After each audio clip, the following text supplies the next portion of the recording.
Hello नमस्कार। तो कैसे हो आप सभी? स्वागत है आप सबका आपके अपने यूट्यूब चैनल में। तो आज आपके लिए एक और मॉक टेस्ट हम लेके हाजिर है, जिसमें कि आपका एच पी जी के रहेगा, और आपका हिंदी ग्रामर रहेगा। एच पी जी के और हिंदी ग्रामर का मॉक टेस्ट जो आज आज आपका रहेगा। तो कंटिन्यू आपके लिए मॉक टेस्ट चले हुए हैं, ठीक है। डेली आपके लिए मॉक टेस्ट अपलोड होते हैं। हर रोज़ वीडियो शाम को 7:30 बजे अपलोड होती है। अपने टाइम से वीडियो को वॉच आउट कर लेना है, और आप हमारे टेलीग्राम चैनल से भी जुड़ सकते हो, जिसका लिंक जो डिस्क्रिप्शन बॉक्स में दे रखा है। तो कंटिन्यू मॉक टेस्ट आपके लिए चले हुए ना, आप उन मॉक टेस्टों को अटेंड करते रहिए। तो आपके जैसे आपको पता है कि अब जून आने वाला है, तो जून की 4 तारीख को आपकी इलेक्शन की जो रिजल्ट है, उसके बाद आपकी भर्तियों का प्रोसेस वो शुरू होने वाला है, ठीक है। और सबसे पहले अपकमिंग भर्तियाँ जो आपकी वो पुलिस की और पटवारी की है। तो दोनों भर्तियों को मद्देनजर रखते हुए मॉक टेस्ट बनाए जा रहे हैं। तो डेली आपके लिए मॉक टेस्ट अपलोड होते हैं। ज़्यादा क्वेश्चन नहीं होते, 15-15 क्वेश्चन होते हैं, 10-15। तो आप डेली थोड़ा थोड़ा इनको जो वो पढ़ते रहिए। इकट्ठा पढ़ोगे तो वो आपके दिमाग में नहीं रहेगा। इसमें देख बहुत सारे क्वेश्चन जो वो रेपिटेशन होते हैं। अगर आप इनको देखते भी हो, याद ना करो, बस देखते रहो, फिर भी आपके माइंड में आ ही जाते हैं। तो चलिए स्टार्ट करते हैं आज का फर्स्ट क्वेश्चन। तो फर्स्ट क्वेश्चन आपका कि रघुनाथ की मूर्ति अयोध्या से कुल्लू कौन लाया था? तो रघुनाथ जी की मूर्ति जो वो अयोध्या से कुल्लू कौन लाए थे? तो राजेंद्र पाल लाए थे, दामोदर दास लाए थे, जागीर दास लाए थे, या जगत दास लाए थे? तो रघुनाथ जी की मूर्ति जो वो अयोध्या से कुल्लू कौन लाए थे? तो ये लाए थे आपके दामोदर दास, ठीक है। दामोदर दास जी जो वो आपके रघुनाथ जी की मूर्ति जो वो अयोध्या से कुल्लू लाए थे। इनको जाते हैं, इनका जो रघुनाथ की मूर्ति लाने का श्रेय दामोदर दास को। चलते हैं नेक्स्ट क्वेश्चन की ओर। नेक्स्ट क्वेश्चन आपका, कुल्लू के निरमंड इलाके से कौन से ऋषि का नाम जुड़ा हुआ है? तो कुल्लू में जो निरमंड एक जगह है, उससे ये निरमंड एक जगह है, उससे जो वो कौन से ऋषि का नाम जो वो जुड़ा हुआ है? तो विश्वामित्र का, वशिष्ठ का, परशुराम का, या आपके ऋषि व्यास का? तो निरमंड से जुड़ा हुआ भगवान परशुराम का नाम, ठीक है। परशुराम का नाम जो है वो जुड़ा हुआ है आपके निरमंड से। तो निर्मल इसका राइट आंसर हो जाएगा। चलते हैं नेक्स्ट क्वेश्चन की ओर। नेक्स्ट क्वेश्चन आपका कि नूरपुर रियासत पर राज करने वाला अंतिम जो राजा था वो कौन था? तो जगत सिंह थे, राजरूप सिंह थे, पृथ्वी सिंह थे, या वीर सिंह थे? तो जो नूरपुर रियासत है, नूरपुर रियासत, इस पर जो राज करने वाले आपके अंतिम राजा थे वो कौन थे?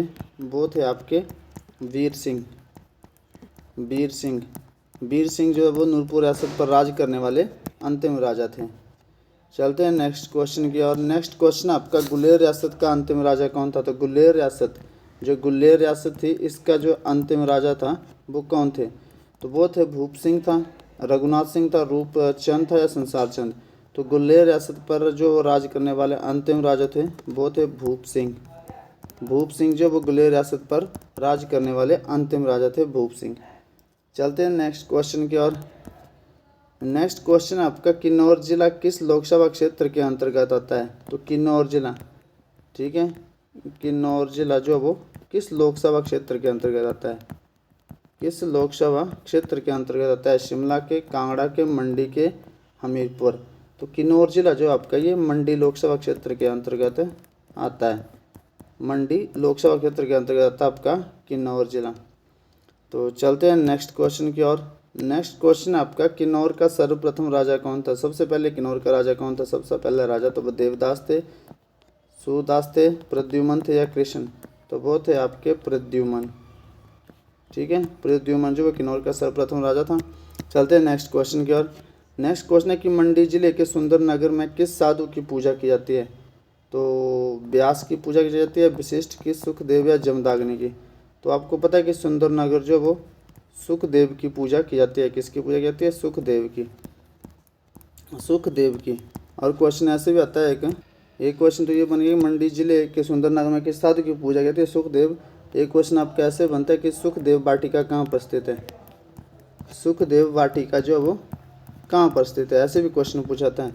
तो सुखदेव वाटिका इसका अपोजिट हो जाएगा, सुंदर नगर में स्थित है, सुंदर नगर में। इससे दो क्वेश्चन बनते हैं आपके, ठीक है।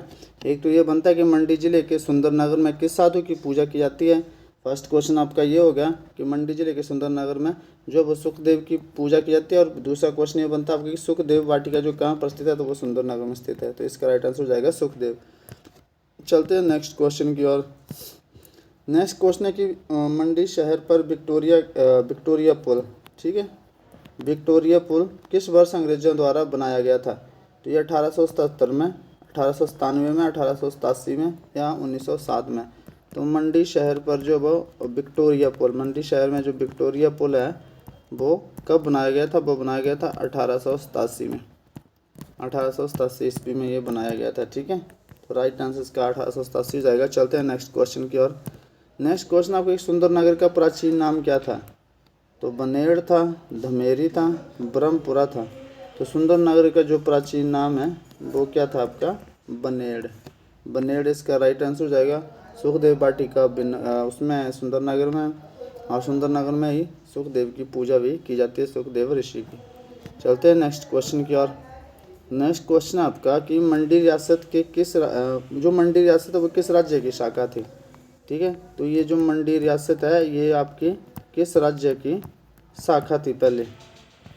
तो ये थी चंबा की, सुकेत की, कांगड़ा की या मंडी की?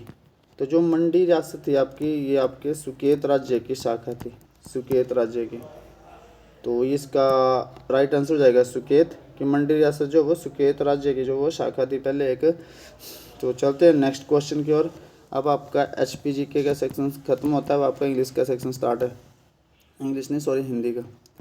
तो फर्स्ट क्वेश्चन आपका कि डॉक्टर और शिक्षक में कौन सी संज्ञा है? ठीक है, तो डॉक्टर, अब डॉक्टर जो है वो आपके कोई भी हो सकते हैं, ठीक है। डॉक्टर आपका एक लेडीज हो सकती है और एक जेंट्स भी हो सकता है।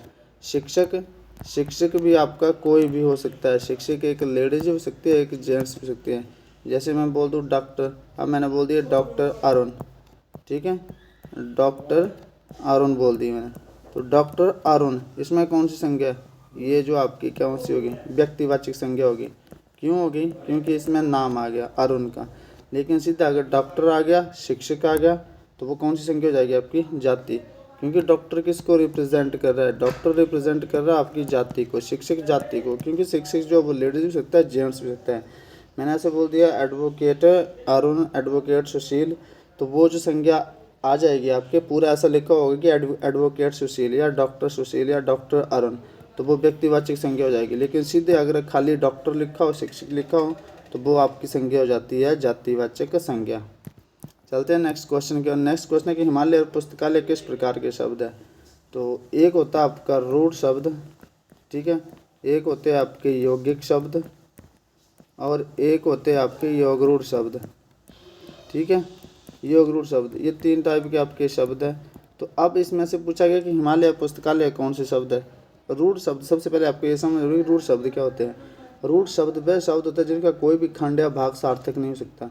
जैसे मैं लिख रहा हूँ यहाँ पे हाथी, ठीक है, तो आप इसको तोड़ नहीं सकते, इसके तोड़ के 2 प्रॉपर शब्द नहीं बन सकते। लोटा, इसको आप तोड़ नहीं सकते, अगर तोड़ दिया आपने तो लो, ये बना कोई कुछ नहीं बना, टा कुछ नहीं बना, हा कुछ नहीं बना, थी कोई नहीं बना।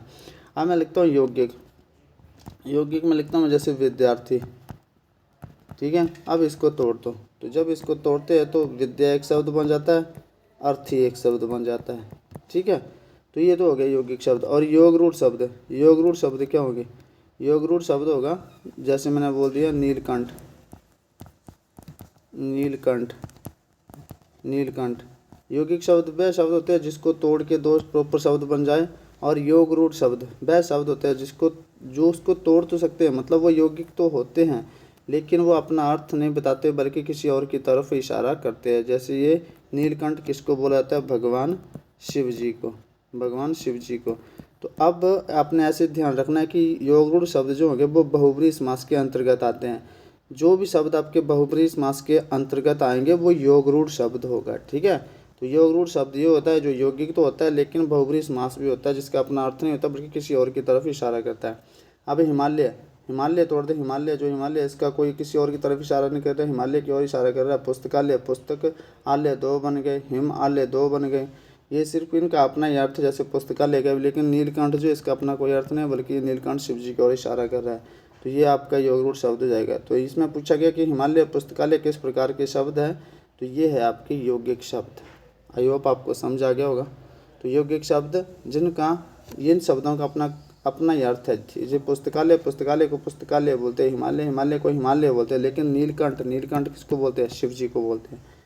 तो जिन शब्दों का अपना कोई अर्थ ना हो वो योग रूढ़ शब्द होंगे और बहुब्रीहि समास के अंतर्गत आएंगे। सिंपल भाषा में जो भी आपका बहुब्रीहि समास होगा वो आपका योग रूढ़ शब्द होगा ही होगा। ठीक है, तो चलते हैं नेक्स्ट क्वेश्चन की ओर।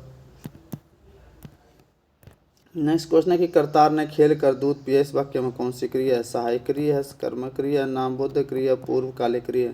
तो जहाँ पर कर आ जाए, ठीक है, एक ट्रिक तो होगी, जहाँ पर कर आ जाए वहाँ पर आपकी पूर्वकालिक क्रिया होगी।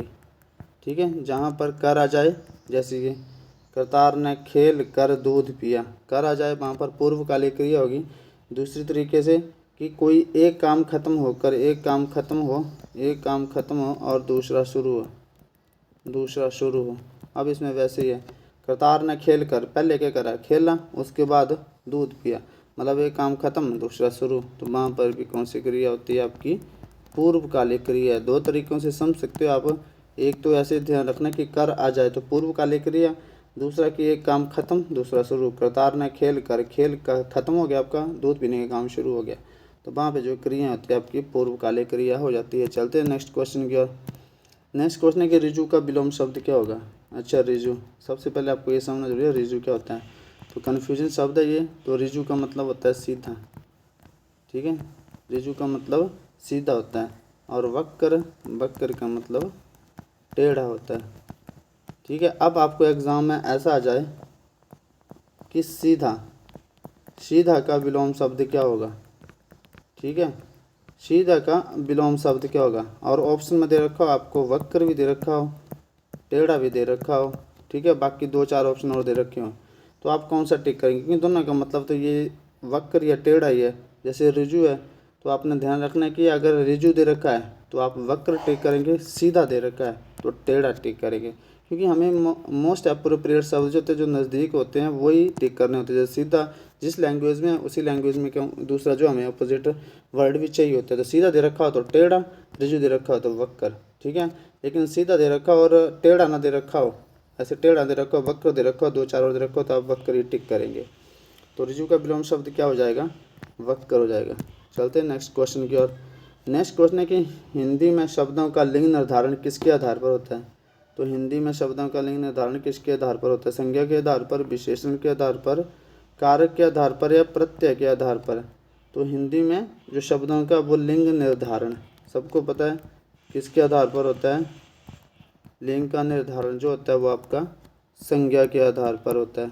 ठीक है, हिंदी में जो आपका हिंदी में शब्दों का लिंग निर्धारण जो आपका संज्ञा के आधार पर जो है वो होता है। तो इसका राइट आंसर हो जाएगा संज्ञा। तो ये था आपका आज का सेशन। आई होप आपको सेशन पसंद आया होगा। तो मिलते हैं नेक्स्ट सेशन में, तब तक के लिए जय हिंद, जय भारत।